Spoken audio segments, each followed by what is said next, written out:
Qué hermoso es que podemos meditar en la palabra de Dios. Qué hermoso es que podemos venir a sus pies, a escuchar su voz. Qué hermoso es que podemos aprender del Dios de los siglos, inmortal, invisible, el grande y soberano Dios. Y estas semanas hemos estado estudiando y aprendiendo acerca de Él. Hemos estado estudiando y aprendiendo acerca de lo que significa la adoración a Dios. Y estamos motivándonos en este año 2016, ¿verdad? Que sea un año diferente.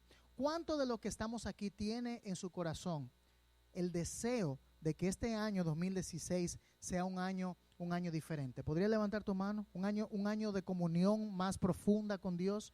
Bueno, eso queremos. Queremos que este año sea un año en el cual crezcamos en profundidad en el conocimiento de nuestro Salvador, y hemos estado poniendo a nuestra disposición herramientas para poder lograr ahondar, ¿verdad? Así no solamente como el que nada por las olas, por la superficie, ¿verdad? No como un surfista, ¿verdad? Un surfer, sino como un buceo, aquel que bucea, un buzo, ¿no? Aquel que se mete profundo a conocer la profundidad, la belleza del mensaje de la palabra de Dios. Y hemos estado profundizando acerca de diferentes temas, acerca de nuestro tiempo en la palabra, la importancia del hambre por la palabra. Hemos estado profundizando en nuestro tiempo de oración y cómo realmente entender lo que es la oración y nuestra comunicación con Dios, más allá de simplemente hablar con Dios. Es un tiempo de comunión con Él. Y luego entonces, en parte de nuestro tiempo con Dios es realmente la adoración, que abarca todas las áreas de nuestra vida, y hemos estado aprendiendo acerca de eso. Y nos remontamos al principio. Nos fuimos y comenzamos desde el principio, ahí desde el jardín del Edén, ya un poquito después, con la primera familia, los primeros 2 hijos. Y la semana pasada estuvimos hablando acerca de eso. Hablamos de lo que es el concepto de adoración. Hablamos qué es adoración. Y definíamos la adoración como honor tributado a un ser superior. Esto significa rendir homenaje, honor, reverencia, respeto, adoración, nuevamente, alabanza, gloria a un ser superior. La adoración tiene ese concepto de rendir honor al ser superior, al Dios del universo. El honor que Él merece, el honor que Él merece. Habíamos visto también de que esencialmente la adoración es dar honor y respeto a Dios. Entonces ese concepto de dar, ese concepto de entrega está ligado intrínsecamente en el concepto de adoración. Nunca podemos separar el concepto de adoración del concepto de entrega, el concepto de dar. Y eso estábamos aprendiendo la semana pasada. O sea que si hablamos de adorar a Dios, involucra la entrega. Y vamos a aprender acerca de esto. No hemos estado aprendiendo acerca de eso. Es lo que dice el Salmo 29. Decíamos, tributen al Señor la gloria, ¿qué? Debida a su nombre. Adoren al Señor en la majestad de la santidad. Interesante, ¿no? La gloria debida a su nombre. Él merece la gloria por quien Él es. Dios se ha ganado nuestra adoración. Dios ha ganado la adoración de todas las criaturas. No porque lo haya hecho de manera egoísta o de manera humanamente egocéntrico, sino que Dios, por su persona, por su obra, por su gracia mostrada a la humanidad, ha ganado ese respeto reverente, esa honra, la merece. Él merece el tributo, Él es el creador.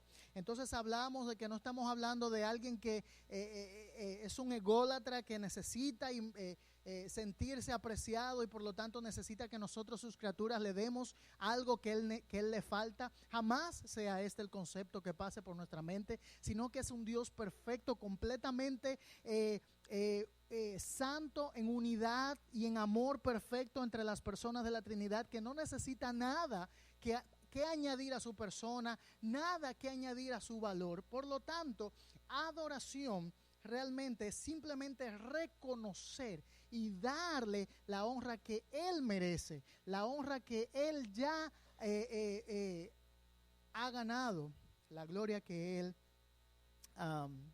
merece.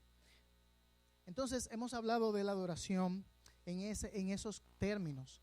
El Salmo 95 nos llama a adorar y dice: vengan, adoremos, postrémonos, doblemos la rodilla ante el Señor nuestro Hacedor. Qué concepto grande de este concepto de postrarnos. La adoración nos da un concepto de humillación, humillarnos ante un Dios supremo, ¿verdad? Reconociendo quién Él es y quiénes somos nosotros. Por lo tanto, dice el concepto de cómo postrarnos, doblar rodillas, arrodillarnos, habla de ese concepto del corazón de la adoración y nos da la razón. Él es Dios y nosotros no. Dios es Dios y nosotros no somos Dios. Por lo tanto, la adoración le pertenece a Él y somos creados precisamente para eso. Habíamos hablado que Jesucristo habla en su tiempo de tentación en Satanás, dándonos una enseñanza a nosotros. Habla de, citando la palabra, lo más importante de adoración, y dice: al Señor tu Dios, solo a Él adorarás, solo a Él servirás. Y habla de ese culto, rendirás culto, adoración a Él. Entonces, el autor John MacArthur nos hablaba que realmente la forma en que nosotros adoramos nos habla mucho de cuál es nuestra fe. Según nosotros adoramos, es realmente lo que nosotros conocemos. Realmente todo lo que hacemos es impactado por lo que nosotros creemos. Si realmente nosotros tenemos una clara visión de quién es Dios y la grandeza de su persona, si tenemos en claro quién es el Dios y cómo se ha revelado en las Escrituras, eso afecta de manera directa nuestra adoración a Él. Afecta de manera directa cómo nosotros reaccionamos, cómo nuestro corazón es movido ante la persona de Dios. Por lo tanto, hemos pensado en eso. Y la semana pasada nos enfocamos en eso, como dijimos, en la primera familia, Caín y Abel, y veíamos la comparación entre sus ofrendas. Y decíamos que ahí podíamos ver 6 características del adorador agradable a Dios. Habíamos hablado de que Dios ve el corazón, ¿no?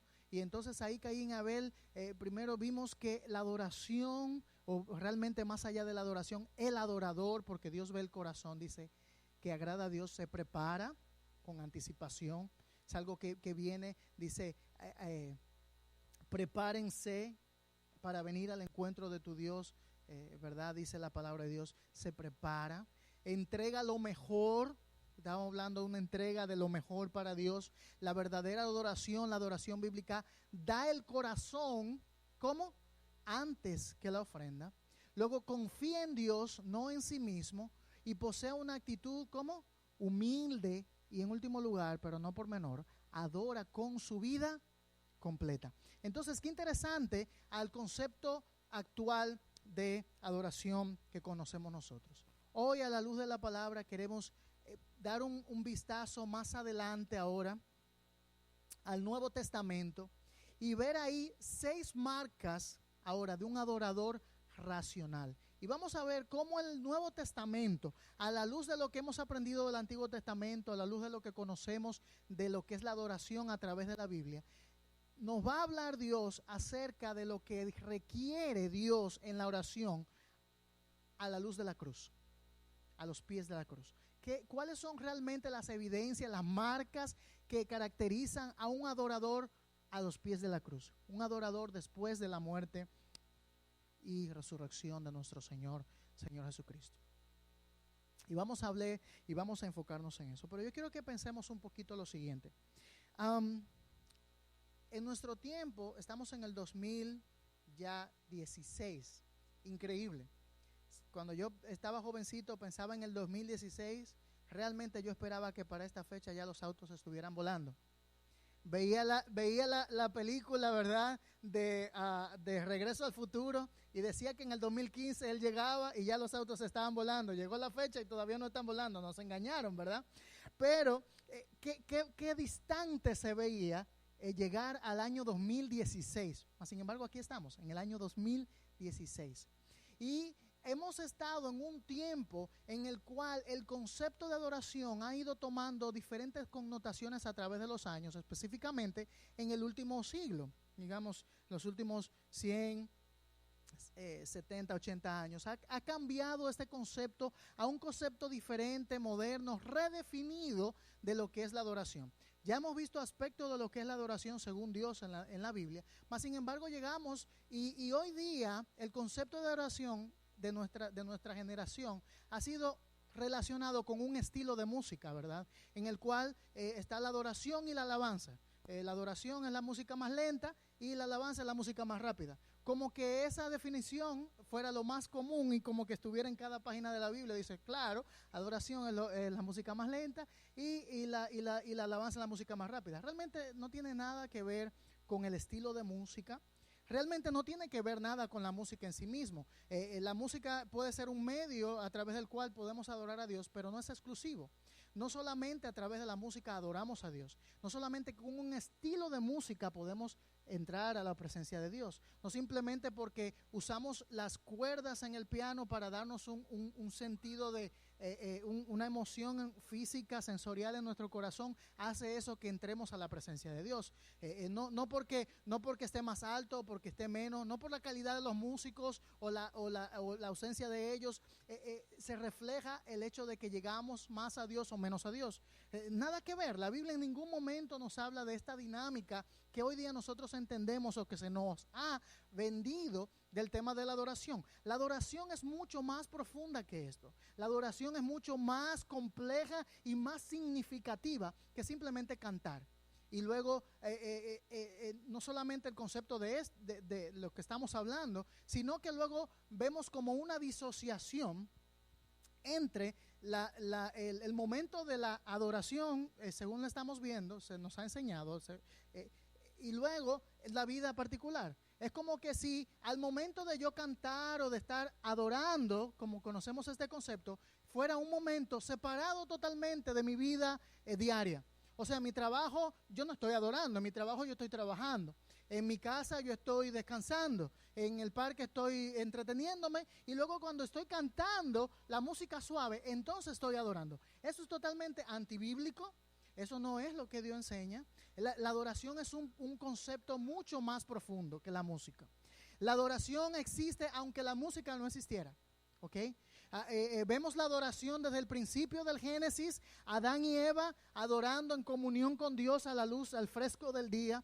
Vemos a Caín y Abel, como vimos la semana pasada, trayendo adoración a Dios independiente de la música. Imagínense en este concepto,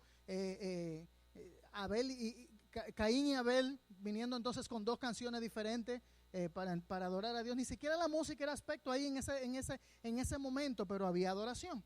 En el Apocalipsis nosotros vemos dinámicas de canto, de gozo, pero a veces vemos adoración, a veces en el silencio. Dice, hubo silencio de media hora y un momento profundo de adoración. Vemos expresiones de gratitud a Dios simplemente expresada, recontando la historia de la grandeza de Dios y su mano en la obra de la redención y como un momento de adoración, ¿no? Vemos tantas maneras en la Biblia de adoración. Pero realmente vamos a entender un poquito más profundo a la medida que vamos explorando este concepto de adoración en la Biblia y cómo lo explica. La Biblia no queda callada. La Biblia nos da claros detalles, claras marcas reconocibles de la verdadera adoración. De manera tal que cuando nosotros nos enfrentemos a conceptos errados de la adoración, cuando alguien esté hablando en adoración en términos como hemos definido de la sociedad, podamos reconocer cuál es la enseñanza bíblica, qué es lo que Dios ha enseñado y qué es lo que la sociedad nos ha enseñado, ¿ve? Entonces queremos estar conscientes de esta diferencia, pero no solamente para conocer la diferencia, para disputar y decirle, no, tú estás equivocado y agarro la Biblia grande de tapa dura y le pego con la Biblia en la cabeza. No, la idea es que podamos afianzarnos, fortalecernos en la verdad de la palabra de Dios, de la verdad eterna de la palabra de Dios, de la verdad objetiva de la palabra de Dios y podamos edificar nuestra vida ahí y que nuestro tiempo personal de adoración sea impactado por la verdad de Dios. Como habíamos dicho, todas nuestras acciones son impactadas por nuestras creencias, lo que conocemos, lo que realmente son nuestros valores. Si nosotros podemos cambiar y ver nuestros valores y adaptarlos, amoldarlos según la palabra de Dios, entonces nuestras acciones van a cambiar, en este caso incluyendo nuestra adoración personal con Dios. Y ese es nuestro corazón, es el corazón de Dios, de que podamos ver a la palabra de Dios y que podamos realmente motivarnos a tener una vida de adoración más fluida, más rica y más profunda. Una vida de adoración en la cual nosotros realmente estemos glorificando a Dios, no por lo que yo escucho que alguien dijo o diga, sino que por los parámetros que Dios me ha dado en su palabra de cómo es la adoración. ¿Quién más autorizado que Dios mismo para darnos los patrones en los cuales la adoración debe ser ejecutada? Por lo tanto, vamos a ver esas 6 marcas y vamos a la palabra de Dios, precisamente a los versículos que hemos memorizado. Vamos a Romanos en el Nuevo Testamento y vamos al capítulo 12, Romanos capítulo 12. Abran su Biblia. Si no tienes una Biblia, los sugieres estarán más que gozosos de hacerte llegar una Biblia. Pero Romanos capítulo 12 en el Nuevo Testamento. Vamos a ver en la palabra de Dios, como hemos dicho, a la luz de la cruz de Cristo, a la luz del Evangelio, ¿qué significa ahora la adoración según Dios? ¿Qué significa ahora la adoración según Dios?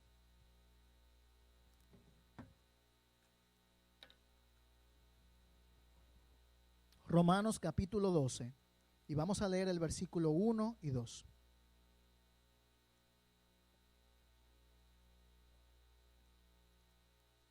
Dice así la palabra de Dios: por tanto, hermanos, les ruego por las misericordias de Dios que presenten sus cuerpos como sacrificio vivo y santo, aceptable a Dios, que es el culto racional de ustedes.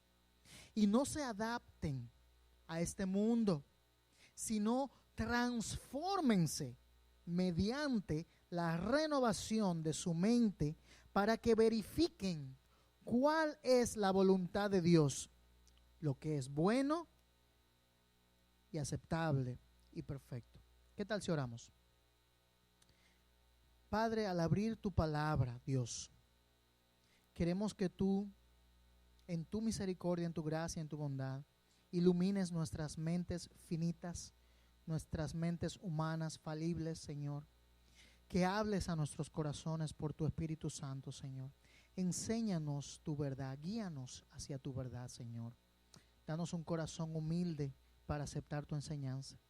Que ahí cuando duela tu verdad para cambios en nuestras vidas, Señor, que tengamos la humildad suficiente para reconocer nuestra actitud, nuestra condición, y que podamos dar los pasos que tú nos motivas, Señor, a cambiar y a acercarnos hacia ti, Señor, hacia tu verdad.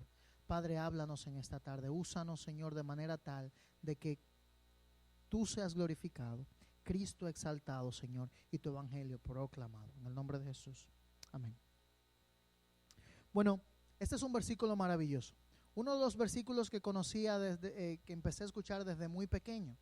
Y muy interesante este concepto, un concepto que nos habla acerca de la adoración, pero en otros términos. Está ubicado en la carta de Romanos, comenzando lo que muchos han catalogado la segunda parte, una parte práctica. El apóstol Pablo siempre tenía esa manera de escribir, ¿no? En la cual se enfocaba primero en la enseñanza doctrinal, en aquellas verdades eternas de Dios, en las cuales debemos basar nuestra fe, y luego entonces proyectaba cómo nosotros debemos vivir a la luz de esas verdades. Entonces el capítulo 12 ahora Después de Pablo, en la carta a los Romanos, una de las cartas más prominentes, hermosas y más grandes en cuanto al concepto de la justificación, cómo podemos llegar a Dios, cómo podemos ser justificados de nuestro pecado, nos habla del corazón del Evangelio. La carta a Romanos es una carta tan rica en cuanto a este concepto de la justificación por la fe, y nos habla de este concepto del Evangelio, y nos habla de este concepto de nuestra condición real en cuanto a Dios. Entonces, los primeros 11 capítulos en la carta a los Romanos, Pablo va a desglosar realmente el concepto de qué es el Evangelio. No hace mucho habíamos pasado por una serie, la cual titulamos precisamente con esa pregunta: ¿qué es el Evangelio? Y mucho de ese tiempo que pasamos ahí, pasamos varios meses estudiando, un semestre completo realmente estudiando este concepto de qué es el Evangelio. Ahora luego nosotros veíamos que mucho de ese tiempo lo habíamos pasado precisamente en los primeros capítulos de esta carta a los Romanos. Porque ahí en el capítulo 1, versículo 16, por ejemplo, él nos va a dar una introducción acerca de este concepto cuando dice: porque no me avergüenzo del Evangelio, porque es poder de Dios para salvación a todo aquel que cree, al judío primeramente y también al griego. Nos va a hablar de este concepto de que el poder de Dios para salvación se encuentra en el Evangelio, y que no hay otro poder aparte del Evangelio y del mensaje que Dios ha determinado y diseñado para enseñar, para proclamar, en el cual se puede encontrar salvación, porque Cristo es el corazón del Evangelio. Jesucristo dijo: porque yo soy el camino, la verdad y la vida, nadie viene al Padre si no es a través de mí. Luego vemos más adelante en Hechos, dice: porque no hay otro nombre dado a los hombres en el cual podamos ser salvos. Solo en Jesucristo está la salvación. Solo el Evangelio del Dios eterno y glorioso es el mensaje que Dios avala. Okay. Es el mensaje que Dios avala con su poder para transformación de vidas. ¿Ok? Entonces, Pablo nos va a hablar de esto. Pablo nos va a hablar acerca de Dios. ¿Se acuerdan? Habíamos visto cómo nos da un concepto grande de la persona de Dios, de su majestad y de su santidad, de la persona de Dios. Dios no puede tener ninguna relación con el pecado. Nos habla entonces de nuestra condición, y ahí en el capítulo 3 nos da una bofetada en la cara y nos dice: no hay justo ni aún uno, no hay quien haga lo bueno, no hay ni siquiera uno. Y nos da la realidad, nos da una llamada de despertarnos a la realidad de que no hay nada bueno en nosotros, nada que humanamente podamos ofrecer a Dios que no esté bañado, tintado por el pecado. Por lo tanto, él nos habla de esta condición, y luego nos habla de la ley y de cómo el hombre ha tratado de llegar a Dios a través de hacer cosas buenas para Dios, de cumplir la ley, y se ha chocado con la pared de la imposibilidad de llegar al estándar de Dios, porque el estándar de Dios es la perfección, y él resume: sean perfectos como su Padre que está en los cielos es perfecto. Ese es el estándar de Dios. Tenemos que ser santos, dice Pedro luego más adelante, como vuestro Padre que está en los cielos es santo. No podemos llegar a esa perfección. Por lo tanto, la ley cumplía su propósito ¿en qué? En que nos mostraba nuestra imposibilidad y entonces nos llevaba a Cristo. Y Pablo da ese concepto en una de sus cartas, que la ley fue un ayo, aquel que llevaba a los niños hacia la escuela, ¿verdad?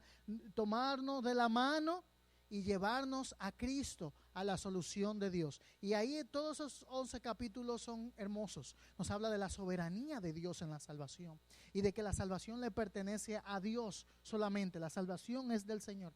Interesante, muy hermoso. Y ahora en el capítulo 12, versículos 1 y 2, entonces él va a introducir ahora el concepto práctico de cómo nosotros vivimos a la luz de esta verdad. Y ahí las primeras palabras que va a decir este capítulo, este versículo 1, dice: por tanto. Cada vez que encontramos esta palabra, viene ahí porque está resumiendo y va a dar un propósito.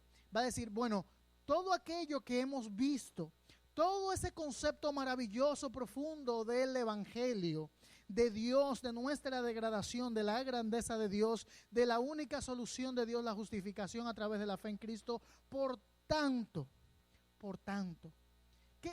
Ahora, ¿cómo vivimos a la luz de esta verdad?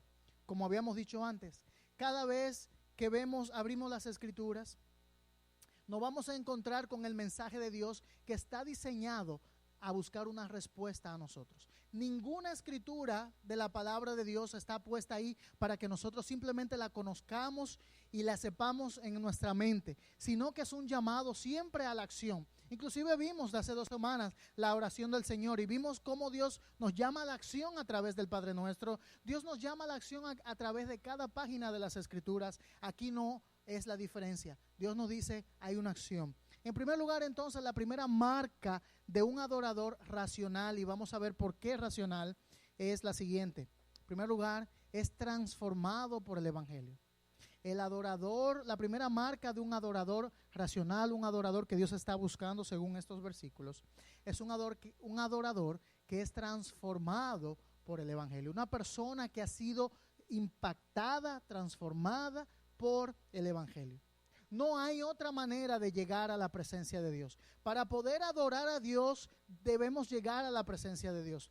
Si nos quedamos cortos, no es adoración. Si la adoración no llega a Dios, no es adoración a Dios, ¿verdad? Por lo tanto, hay un punto que está incluido en el concepto de adorar, que es que tenemos que llegar a la presencia de Dios. Ahora, ¿cómo llegamos a la presencia de Dios? El Antiguo Testamento nos da muchas pautas, le dan pautas al pueblo de Israel de cómo llegar a la presencia de Dios. Y Dios le dice, bueno, construye este tabernáculo, luego construye este templo y yo voy a hacer mi morada, voy a habitar ahí, voy a depositar mi gloria ahí, mi Shekinah, mi gloria va a estar mi presencia. Y solamente una persona, el sumo sacerdote, podrá entrar a donde está mi presencia después en el lugar santísimo, y solamente una vez al año, y vendrá con las ofrendas, sacrificios de la sangre de los corderos para la propiciación. Ese vertía la sangre ahí en la tapa del arca llamada propiciatorio, para que Dios sea propicio a la sangre de estos corderos que fueron sacrificados, ¿verdad? Con esas características de que fueran lo mejor, perfecto. Y luego era cubierto el pecado simplemente por un año, y año tras año tenían que venir otra vez con el mismo proceso, porque los corderitos y los machos cabríos, los corderos, dice, solamente cubrían el pecado. ¿Se acuerdan de ese concepto, verdad? Por lo tanto, ese es el concepto del Antiguo Testamento en cuanto a la adoración. Tenían que llegar a la presencia de Dios. La ofrenda tenía que llegar al lugar santísimo. Si la ofrenda de nuestra adoración no llega al lugar santísimo, no se produce adoración. Si la sangre de los corderos no llegaba a la presencia de Dios, al lugar santísimo, no había adoración, no había remisión de pecados por ese año. Por lo tanto, necesitamos una adoración que llegue a la misma presencia de Dios. Y ahí entonces entra Cristo. El autor a los Hebreos nos explica este concepto maravilloso de Cristo ejerciendo 2 funciones. La función de ofrenda en sí mismo, como dijo Juan el Bautista, he aquí el Cordero de Dios que quita el pecado del mundo. Y luego también entonces siendo él mismo el sacerdote que viene ante la presencia de Dios y presenta el sacrificio, y ese sacrificio es acepto ante el Dios Santo. Por lo tanto, Cristo hace el puente, crea la manera de que a través de Él, no nosotros, a través de Él, de su sacrificio, de su sangre, podemos llegar a la presencia de Dios por sus méritos. No porque somos buenas personas, no porque nuestro canto sea mejor o peor, no porque vengo de una familia o de la otra, tengo tal condición o no. Solamente porque Cristo logró lo que tú y yo no podíamos lograr. Él entró al lugar santísimo a través de su sacrificio perfecto. Por lo tanto, todo el que se adhiera a Cristo tiene entrada al trono de la gracia. Dice la palabra de Dios, acérquense confiadamente ante el trono de la gracia, confiadamente. ¿Por qué? Porque en Cristo encontramos la redención, la propiciación, el perdón de nuestros pecados en su sangre. Por lo tanto, Él entra a la presencia de Dios. Y esos sacrificios nos reflejaban esto. Por lo tanto, una persona que va a adorar, y llegamos a este punto, necesita estar en Cristo. Un adorador tiene que estar en Cristo. Quiere decir, tiene que ser salvo, tiene que haber nacido de nuevo. Si tú no has nacido de nuevo, Si tú no eres salvo, si tú no has sido lavado con la sangre de Cristo, no tienes acceso al gran trono santo de Dios. Porque ese es el acceso. Nuestra entrada a Dios es a través de la persona de Cristo. Si tú estás en Cristo, si has venido a Él en arrepentimiento y fe, y tus pecados por la fe y tu confianza en Cristo, por su sacrificio más bien, han sido borrados, entonces tienes entrada al trono de la gracia. Y por lo tanto tu adoración llega al lugar correcto, a la misma presencia de Dios. Interesante, ¿no? Qué profundo.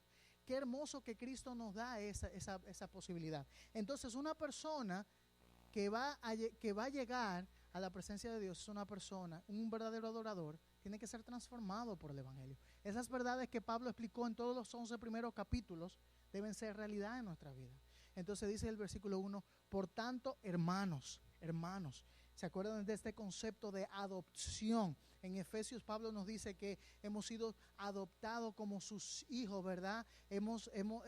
Juan capítulo 1, ¿verdad? Nos habla también de que a todos los que le recibieron, Dios le dio el derecho, la autoridad de ser llamados, ¿qué? Hijos de Dios. Dios nos adopta a su familia. Qué interesante, hablábamos de esa profundidad, de esa hermosura, de que Dios no simplemente me está dando un ticket de entrada, Dios me está diciendo que me va a adoptar a su familia, me va a ser su hijo legalmente, con todos los privilegios y bendiciones y responsabilidades de entrar a la familia de Dios, me va a sentar en su mesa a través de Cristo y yo voy a ser parte de la familia del Rey.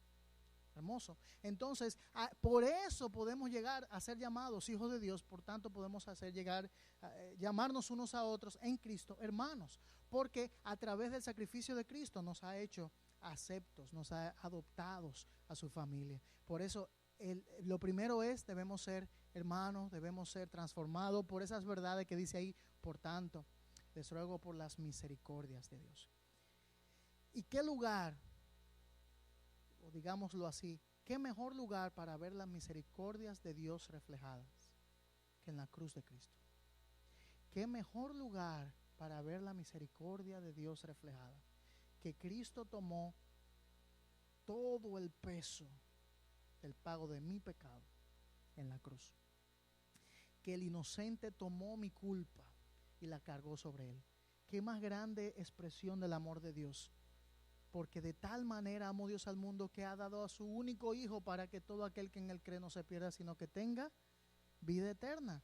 Que ese amor se ha mostrado en que Dios ha dado a su Hijo. Por lo tanto, ahí en la cruz de Cristo nos ha mostrado ese amor maravilloso de Cristo. Las misericordias de Dios están reflejadas en su cruz. Y en la cruz de Cristo Dios resuelve el problema, la situación más crucial de la historia de la humanidad. De cómo Dios, siendo un Dios justo y santo, mostraba su justicia y su santidad castigando el pecado, pero al mismo tiempo como Dios, un Dios de amor, mostraba su amor y su misericordia a personas pecadoras, rebeldes a su persona, que merecían la muerte. ¿Cómo poder reconciliar eso? Y ahí en la cruz de Cristo Dios reconcilia que Él mismo, Dios con nosotros, toma el lugar, paga el precio del pecado y el pecado es pagado, ¿verdad? No exonerado, sino pagado por Cristo, y ahí Él muestra su gran amor y misericordia en la cruz. Interesante, ¿no? Qué hermoso, qué profundo el mensaje del Evangelio. Y ese es el mensaje que está vigente hoy día, el mensaje que está disponible para todo el que se acerca a la cruz de Cristo. Hay lugar en la cruz de Cristo, hay poder de transformación en la cruz de Cristo. En primer lugar, ahí debe comenzar todo. Tu adoración a Dios comienza con Cristo. Tu adoración a Dios comienza con Cristo. En segundo lugar, el verdadero adorador, la segunda marca es que se entrega a sí mismo totalmente. Se entrega completamente, dice el versículo 1, sigue diciendo, que presenten, les ruego por la misericordia de Dios, que presenten sus cuerpos como sacrificio vivo. Otra vez la idea se remonta al templo, al tabernáculo, a los sacrificios. Y ahí dice que debemos mostrar y presentar nuestros cuerpos en un sacrificio vivo. El tema con los sacrificios, de todos los sacrificios del Antiguo Testamento, los sacrificios de animales, eran sacrificios para muerte, ¿no?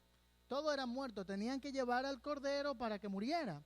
En este caso, el sacrificio que se pide a la luz de lo que Dios quiere, a la luz de la cruz de Cristo, ya no es el sacrificio de la sangre, de nuestra sangre. No está pidiendo que nos sacrifiquemos a nosotros mismos de manera tal que si damos nuestra vida por la causa de Cristo, entonces seremos salvos. Nada que ver. Dado que Cristo ya murió por nosotros y derramó su sangre en la cruz por nuestro pecado, entonces nosotros podemos ahora venir a Dios y presentar otra ofrenda, una ofrenda de mi cuerpo. Ahora, miren qué interesante, habla del cuerpo, no habla del alma, ¿verdad? Porque el alma en Cristo ha sido salva, ha sido lavada, perdonada, y no está diciendo aquí, trae simplemente tu alma, en Cristo está la salvación del alma, pero aquí habla también del cuerpo, habla de la parte física, donde reside, donde mi parte eterna de Dios reside, ¿no? Donde está radicado mi cuerpo. No simplemente se refiere a la carne y el hueso, se refiere a nuestra vida terrenal, se refiere a nuestro tiempo acá en la tierra, a nuestros cuerpos, y nuestros cuerpos deben ser presentados a Dios. Nuestra vida, más bien todo lo que somos, debe ser presentada a Dios. ¿Y cómo debe ser presentada delante de Dios, traída delante de Dios? Esa da la idea otra vez del sacerdote trayendo el sacrificio. Nosotros traemos no un sacrificio, sino nuestra propia vida, nuestro cuerpo, nuestra vida, dice, y tenemos que presentarlo como un sacrificio vivo. Es un sacrificio vivo, constante, es un sacrificio el cual yo tengo que traer al Señor mi vida hacia Él, porque Él ya la merece, porque Él la compró con su sangre. Por lo tanto, cuando traemos nuestro sacrificio vivo a Dios, no le estamos dando algo a Dios nuevo o algo que nosotros tenemos nada para ganar ahí. Simplemente le estamos trayendo a Dios, otra vez el concepto de adoración, le estamos trayendo a Dios lo que Él merece, porque Él ya lo compró con la sangre preciosa de Cristo. Por lo tanto, cuando venimos a traer nuestras vidas totales en sacrificio a Dios, eso quiere decir entonces que estamos siendo obedientes a la compra de nuestras propias vidas, nuestro propio cuerpo. En segundo lugar, se entrega totalmente. Dios no está pidiendo simplemente tu ofrenda o tu dinero o tu canción o tu tiempo. Dios está pidiendo todo de ti. Dios requiere todo de ti. Este es el gran mensaje del Evangelio, de que Dios da a Cristo a morir por ti y por mí en la cruz del Calvario, de manera tal que cuando venimos a Cristo, Él nos redime, nos compra, nuestra vida le pertenece. Ya todo lo que somos, no 90%, no 95%, Dios te quiere completo. Dios quiere tu 100%. Y qué profundo es este mensaje, pero qué difícil de aceptar para nosotros, porque nosotros no queremos darle a Dios nuestro 100%. Nosotros queremos darle a Dios de lo que nos sobra. A veces nosotros de lo que tenemos. A veces hay mucho más y dicen son más espirituales y le damos aún más, le damos un montón más, le voy a dar un 90% de mi vida. Dios requiere todo. Dios requiere el 100%. Y cuando nosotros entendemos ese concepto, nuestra vida cambia. Porque cuando entendemos de que Dios no me está pidiendo limosna, que Dios no me está pidiendo algo de mi vida, Dios no me está pidiendo mi corazón solamente, Dios me está pidiendo mi ser completo entregado a Él. Y cuando yo entiendo eso, mis prioridades cambian, mi vida cambia. Como yo invierto mi tiempo, debe de cambiar, porque mi vida le pertenece a Cristo. Pablo dijo, para mí el vivir es Cristo y el morir es ganancia.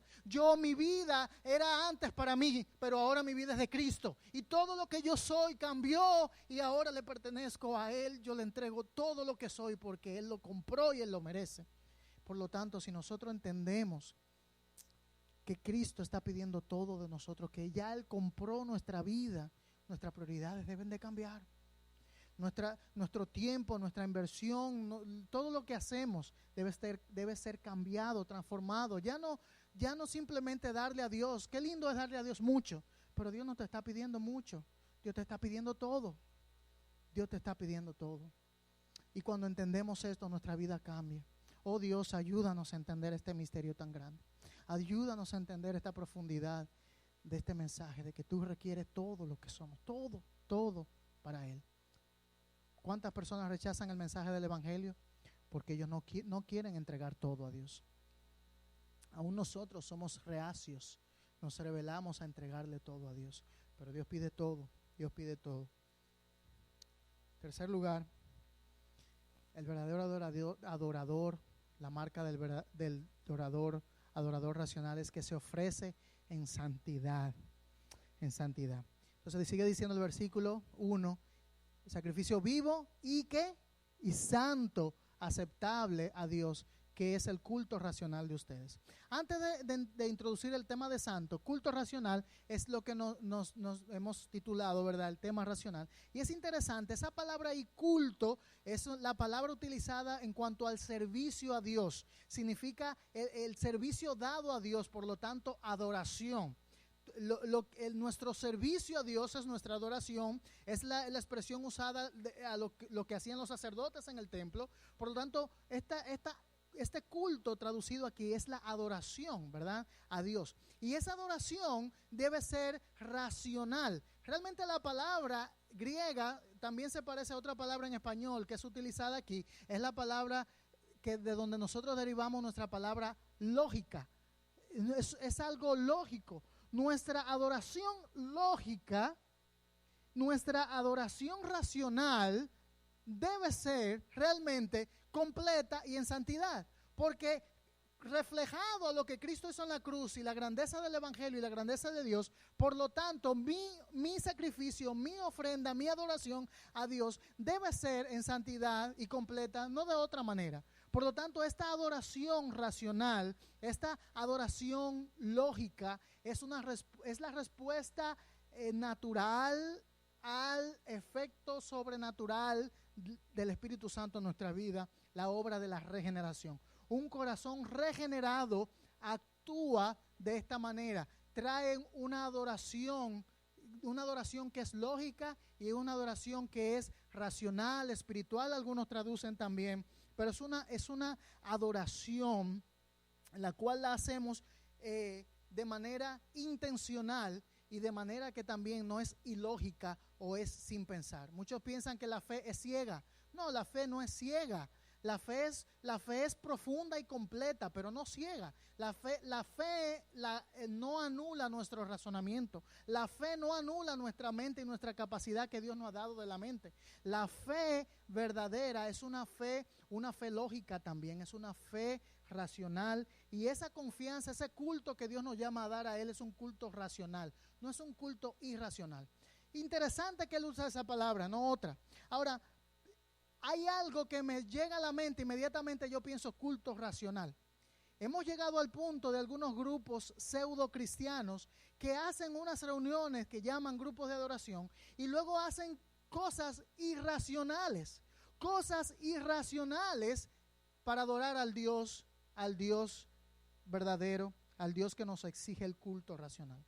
Hacen cosas que parecen ya no de humanos, parecen de animales, y dicen que es adoración a Dios. No, amigo, hermano. La adoración a Dios es una adoración racional, es una adoración que tiene un fundamento que vamos a ver en el próximo punto. Un fundamento, ese fundamento es la palabra de Dios. Por lo tanto, yo no adoro a Dios simplemente de como yo quiero o simplemente basado en mi sentimiento del momento o llevado por las emociones. Yo adoro a Dios según su criterio, según su palabra, según lo que Él ha establecido. ¿Me doy a entender? No puedo adorar a Dios de otra manera. El culto debe ser, mi adoración a Dios debe ser, en este caso, en santidad. Y ahí llegamos al punto. Dios nos llama a la santidad. Y es un punto interesante porque en Cristo Dios nos ha declarado santos en Él. Y posicionalmente Dios nos hemos sido sentados con Cristo en los lugares celestiales. Y por eso le dice por ejemplo, escribiendo a los Corintios, Pablo dice, a los santos llamados a ser santos. Bueno, lo que pasa es que hay una dicotomía, podríamos decirlo aquí, temporal en nuestra situación terrenal, que es que Dios posicionalmente ya nos ha santificado en Cristo y su santidad y su justicia ha sido imputada a todo aquel que ha confiado en Cristo. Mas sin embargo, en nuestra carne, en nuestro cuerpo, todavía esperando la regeneración del cuerpo, estamos caídos de manera tal que Dios nos llama a vivir nuestra vida, llevar nuestro cuerpo a vivir a la altura de nuestra posición. Vivir de manera tal de como Dios lo ha dado. Si Dios nos ha declarado santo en Cristo y nos ha sentado en los lugares celestiales, Dios nos llama a vivir a esa altura. Dios no nos llama a vivir a la altura de las circunstancias, sino a la altura de nuestra posición en Cristo. Nos llama a vivir a la luz de la eternidad. Nos llama a anhelar la santidad de Dios, porque sin santidad, hermano y amigo, nadie verá al Señor. Por lo tanto, Dios nos llama a anhelar vivir en esa santidad, y que mi estado actual, y esta es la contraparte, mi posición y mi estado, que mi estado actual de esperando por la regeneración del cuerpo, yo lo viva a la luz de mi posición en Cristo, que es la santidad de Dios. Por lo tanto, yo anhelo, como hijo de Dios, debo anhelar la santidad, debo amar a Dios y odiar el pecado. Y eso es sencillo, porque cada vez que usted se acerca más a Dios, se aleja más del pecado. Cada vez que usted se acerca más al pecado, se aleja más de Dios. Y Dios nos llama a que caminemos en la dirección de Dios. Dice la Biblia, puesto los ojos en Jesús, el autor y consumador de la fe. Por lo tanto, Él nos llama a caminar hacia Él, y mientras más cerca estamos de Dios, más alejado del pecado. Pero tiene que ver con un concepto de racional. Miren, uno de los libros que más ha impactado mi vida después de la Biblia ha sido un libro escrito por una persona que vivió muchos años atrás, más de 100 años atrás, que yo en mi juventud, al leerlo, estas palabras realmente llegaron a la profundidad de mi corazón. Es un libro que trata acerca de la santidad, y esta es la frase la mejor definición de santidad que yo he podido encontrar hasta el momento. Dice esta persona llamada J.C. Riley, dice: la santidad es el hábito de ser de una mente con Dios, según lo que encontramos como la mente de Dios escrita en las Escrituras. Es el hábito de estar de acuerdo con el criterio de Dios, ¿cómo? Odiando lo que Él odia, amando lo que Él ama, y evaluando todo en este mundo a través del estándar ¿de qué? De su palabra. Aquel que está, miren qué interesante, lea esto, ¿lo podemos leer todos juntos? Aquel que está enteramente en mayor acuerdo con Dios, este es el hombre más santo. La santidad se trata de estar de acuerdo con Dios, ver la vida como Él la ve y amar lo que Él ama, odiar lo que Él odia. Es estar de acuerdo con Dios. A la medida que nos acercamos a Dios, que lo conocemos, que leemos su palabra, conocemos su corazón, por lo tanto vivimos de acuerdo a su corazón, entonces ahí somos santos. Esa es la verdad, es el hombre más santo, aquel que más cerca de esta condición está. Que sea así en nuestra vida. Cuarto lugar, su modelo es Cristo. Dice el versículo 2, no se adapten o no se conformen a este mundo. La Biblia nos habla de que no debemos tomar el molde, la idea de un molde, ¿verdad? Cuando yo era pequeño en mi país, en la República Dominicana, como niños siempre nos gustaba ir a comprar helados, pero comprábamos helados, ¿verdad? ¿Cómo se llama? Nieves, pero no la comprábamos. Lo vendían las amas de casa, y ellas tenían en sus refrigeradores, en sus neveras, estos moldes que ellos vertían, ¿verdad? El jugo, la fruta, lo que iban a hacer el helado, y se congelaba, y luego lo sacaban y sacaban unos cuadritos, tomaba la forma del helado. A veces lo hacemos todavía hoy con eso que llaman aquí en Estados Unidos los popsicles, ¿verdad? Entonces tomaban la forma, igual que la gelatina, ¿no? Le da un molde, lo pone a la nevera, al refrigerador, y toma la forma del molde. Usted le saca el molde y se queda igual que la forma del molde, ¿verdad? Aquí nos dice que nuestro molde no es la sociedad.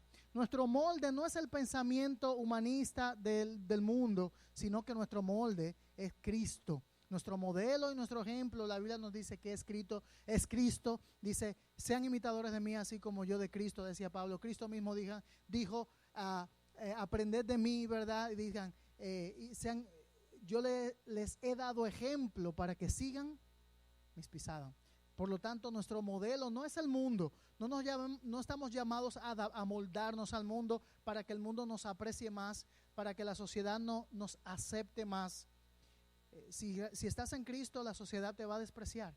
Si estás haciendo la voluntad de Dios, la sociedad, el mundo te va a odiar, porque ellos no odian a Cristo.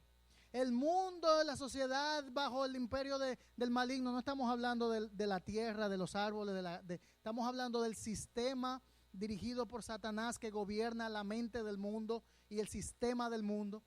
Odia a Dios. Por lo tanto, si quieres amoldarte al mundo, ¿verdad? No vas a agradar a Dios. Nadie puede servir a dos señores. O amas al mundo y te quieres adaptar a él para que el mundo te acepte y te vea mejor y te dé más likes en tu página de Instagram. Está bien, te vas a amoldar al mundo, pero no, amoldarse al mundo no es amoldarse a Cristo. Cristo nos llama a amoldarnos a Él, a su carácter, a su persona. ¿Y qué pasa? Cuando nos amoldamos a Él, claro, vamos a tener persecución, vamos a tener rechazo, vamos a tener discriminación, vamos a ser desechados, alejados, menospreciados, pero dice Cristo, Él es nuestro todo y Él es nuestro gozo. Por lo tanto, nuestro modelo debe ser Cristo. En quinto lugar, y yo sé que es un versículo tan profundo, dos versículos tan profundos, ¿no? Y podríamos estar aquí toda la semana, pero yo sé que no, tenemos todavía la comida que viene, ¿verdad? Y queremos, pero la comida de la palabra de Dios es profunda. Dice este punto, la palabra de Dios es su guía. Aquel verdadero adorador racional, la palabra de Dios es nuestra guía. ¿Cómo adoro? Voy a la palabra de Dios. ¿Cómo vivo? Voy a la palabra de Dios. ¿Cómo debo comportarme con mi esposa, con mis hijos, con mi trabajo, con mi familia? ¿Cómo yo debo adorar a Dios? ¿Qué pide Dios de mí? Esas respuestas las encontramos en la guía de la palabra de Dios. La palabra de Dios define, nos da los parámetros de vida. ¿Debe entender? Nos indica cómo vivir. La palabra de Dios es aquella fuente de suprema autoridad que no cambia y que es suficiente para todo en nuestra vida. Por lo tanto, el verdadero adorador adora de acuerdo a la Biblia. Dice, si no, transfórmense mediante la renovación de su mente. Transfórmense renovando la mente. Esa palabra transfórmense es la palabra de que nosotros tenemos en el español, se me fue de la mente en este momento, es la palabra que tiene que ver con la metamorfosis. Es transformación, no solamente un cambio externo, un maquillaje o una ropita que cambiamos, no, es una transformación completa de la forma, metamorfosis, cambio de forma, cambia la forma, cambia tu mente renovándola a través de la verdad de la palabra de Dios. Dice la palabra de Dios misma, la ley de Jehová hace sabio al sencillo. Cambia la mente, transforma nuestro corazón. La ley de Jehová nos cambia la mente. En último lugar, pero no por menor, el verdadero adorador racional vive la voluntad de Dios para que verifiquen cuál es la voluntad de Dios, lo que es bueno, aceptable y perfecto. Todo un tema podríamos explicar aquí, hablar de la voluntad de Dios, pero vamos a ver solamente dos conceptos básicos de este versículo. Primero, la voluntad de Dios no es mística. La voluntad de Dios es el buen deseo de Dios para nosotros. El buen deseo de Dios para nosotros. Esa es su voluntad.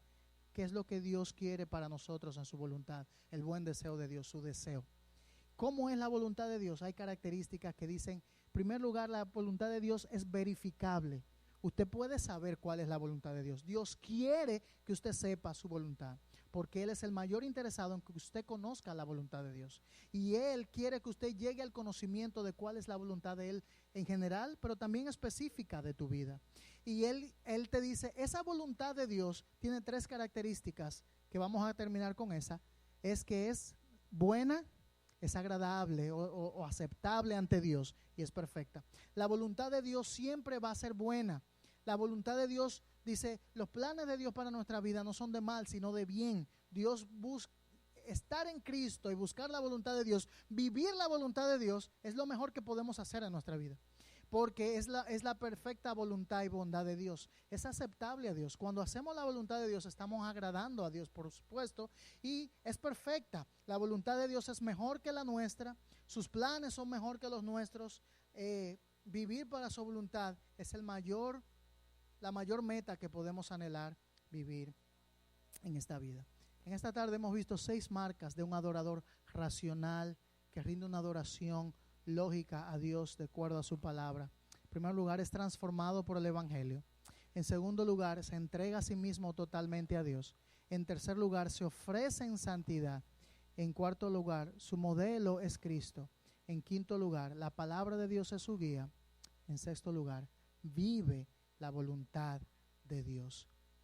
Quiera Dios que nosotros podamos adorar de esta manera, como hemos visto la semana pasada y esta semana, y tener un corazón fundamentado en la verdad de Dios para agradar a Dios según sus parámetros y ser verdaderos adoradores. ¿Sabe por qué? Porque cuando nosotros hacemos esto, estamos practicando para la eternidad, porque para eso fuimos creados, y eso estaremos haciendo como hijos de Dios por toda la eternidad.